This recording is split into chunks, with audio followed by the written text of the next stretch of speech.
Good morning friends, welcome to Prisha movies. তো আজকে আমার কাজটা তাড়াতাড়ি শেষ হয়ে গেছিলো, এবার তাই আর ঘরে থাকতেও ইচ্ছা করছিল না। ভাবছিলাম কোথাও বেরোবো, বাট কোথায় যাওয়া যায়? Yes, shopping. কেন কি পুজো চলে এসছে, তো এবার দেখি মা কী করছে, কেন কি মাকে নিয়েই যাবো আমি। ও মা, কি হলো? শপিং এখনই যেতে হবে? হ্যাঁ। আর একটু সিরিয়ালটা দেখে নি না, 10 মিনিটসে রেডি। আচ্ছা, ওকে ওকে, হয়ে যাবে, এক্ষুনি শেষ হয়ে যাবে, ঠিক আছে? শিওর। আমি রেডি হচ্ছি, এটা দেখেই রেডি। কি রে, এতক্ষণ আমাকে বললি রেডি হতে আর নিজেই কাজ করছিস? কখন যাবি? আমি তো রেডি হয়ে গেছি। চল, দেরি হয়ে যাচ্ছে। কখন যাব? 5 মিনিট। ভিড় হয়ে যাবে প্রচুর। হ্যাঁ, আমি বুঝতে পেরেছি, 5 মিনিট। চল চল চল চল। হ্যাঁ, তো এখানে আমি আর মা রেডি হয়ে গেছি ফর শপিং, বাট কোথায় যাচ্ছি সেটা দেখতে গেলে চোখ রাখতে হবে আমার পুরো ব্লগে। আর এখানে মিনিকে টাটা করার পালা। তো এবার আমরা জাস্ট গেটটা লক করে বেরিয়ে গেলাম। আমার মাথার মধ্যে কিছু আমি কিছু একটা বাড়ি থেকে ভেবে গেছিলাম যে আমি এই জিনিসটাই কিনবো, দেখা যাক। আর শপিং করতে গেলে মেনলি লাগে টাকা, তাই আমার মা রেডি হয়ে গেছে এখন টাকা নেওয়ার জন্য। আর এখানে তো আপনারা অলমোস্ট সবাই জানেন যে এটা হচ্ছে ডিএইচ রোড। তো এবার আমি যাচ্ছি আমার গন্তব্যস্থলে। আমি আর মা। তো এবার গন্তব্যস্থলটি কোনটি সেটাও দেখতে গেলে আমার ভিডিওতে চোখ রাখতে হবে, আর বিনা স্কিপ করে আপনাদের দেখতে হবে ভিডিওটি। আর এখন আমার মাথার মধ্যে চলছিল, অলরেডি আমি একটা জিনিস ভেবে গেছিলাম যে এই জিনিসটাই আমি কিনবো, আপনাদের সাথে সবটাই শেয়ার করবো, এটা আমি ভেবেও গেছিলাম। তো এটাই আমি ভাবছিলাম যে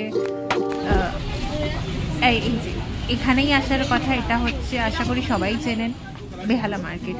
এই কালেকশন, এটা হচ্ছে জিমিচু কালেকশন, যেটা এবার পুজোতে অনেক উঠেছে, প্রায় সবকটা দোকানেই এই জিমিচু কালেকশন। আর এই রেডটা আমার খুবই পছন্দ হয়েছিল, আমার সত্যি খুব ভালো লেগেছিল এই রেডটা। আর ঠিক পরেই পার্পেলটা আসবে, এই যে পার্পেলটাও আমার খুবই ভালো লেগেছিল, বাট কোনো একটা কারণবশত আমি এখান থেকে কিনি। কেন কিনিনি, কি জন্যে কিনিনি, কারণটা কি সেটাও দেখতে গেলে ব্লগটি দেখতে হবে বিনা স্কিপ করে।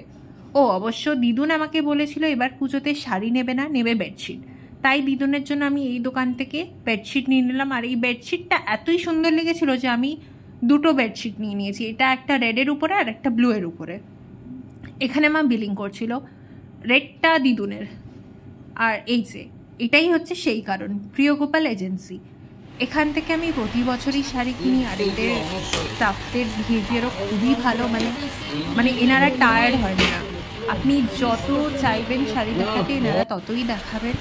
প্লাস এখানের কালেকশনগুলো আমার খুবই ভালো লাগে, আর প্লাস প্রাইসগুলো একটু রিজনেবল। এই যে এই লাল শাড়িটাও আমার সিরিয়াস বলছি, আমার খুবই ভালো লেগেছিল। আমি মাকে বলছিলামও কেনার জন্য, বাট মা কিনলো না, কেন কি কেনা হয়ে গেছিলো। এই যে এখানেও জিমিচু কালেকশন, বিকজ এবার পুজোতে এটাই উঠেছে, আর আমিও এর মধ্যে থেকে একটা জিমিচু কালেকশন নিয়েছি। আর এই যে এই দাদাটা হচ্ছে এখানকার সব থেকে বেস্ট।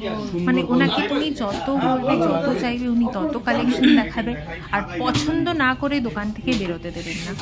তো এই দাদাটা সত্যি খুবই ভালো। তো এখানে এখন আমি একটা শাড়ি সিলেক্ট করার পরেও মাকে দেখিয়ে যাচ্ছে শাড়ি। তো অলরেডি আমিও কিনলাম, মাও এখান থেকে কিনলো শাড়ি। তো উনি এখন দেখাচ্ছেন শাড়ি, একটা না দুটো না, যত ইচ্ছা, যতক্ষণ না আমার মার পছন্দ হবে ততক্ষণ ইনি শাড়ি দেখাবেন। আর সব থেকে মজার ব্যাপার, যখন প্রাইসিং আসে তখন ইনি আর আমার মা জাস্ট কিছু বলার নেই। এখানে কালেকশন খুবই ভালো, আপনারা আসতে চাইলেন আসতে পারেন। প্রিয়গোপাল এজেন্সি, যেটা বেহালা ট্রামরিপুর এখানে আছে। তো এখানে শাড়িগুলো খুবই ভালো, আপনাদের পছন্দ হবে আশা রাখি। এবার ফেরার পালা। আমি শাড়ি নিয়ে নিয়েছি, মাও নিয়ে নিয়েছে, এবার ফেরার পালা। তো এটা হচ্ছে জনকল্যাণ। এই জনকল্যাণেও অনেক মেমোরিজ আছে, অনেক ভালোই মেমোরিজ আছে। তো এই মেমোরিজগুলো আমি আপনাদের সাথে অন্য একটি ব্লগে শেয়ার করব কোনো এক সময়। আর এটা হচ্ছে শিলপাড়ার মন্দির, যেটা খুবই সুন্দর। এই যে এবার বাড়ি ফিরে গেলাম। তো এটাই হচ্ছে আমার পুজো শপিংয়ের একটা ছোট ব্লগ। চলো টাটা। ভিডিওটি ভালো লাগলে লাইক, কমেন্ট, সাবস্ক্রাইব করে দেবে। আর সবাই ভালো থাকবে, সুস্থ থাকবেন। দেখা হচ্ছে পরের একটি ব্লগে। অসংখ্য ধন্যবাদ সবাইকে।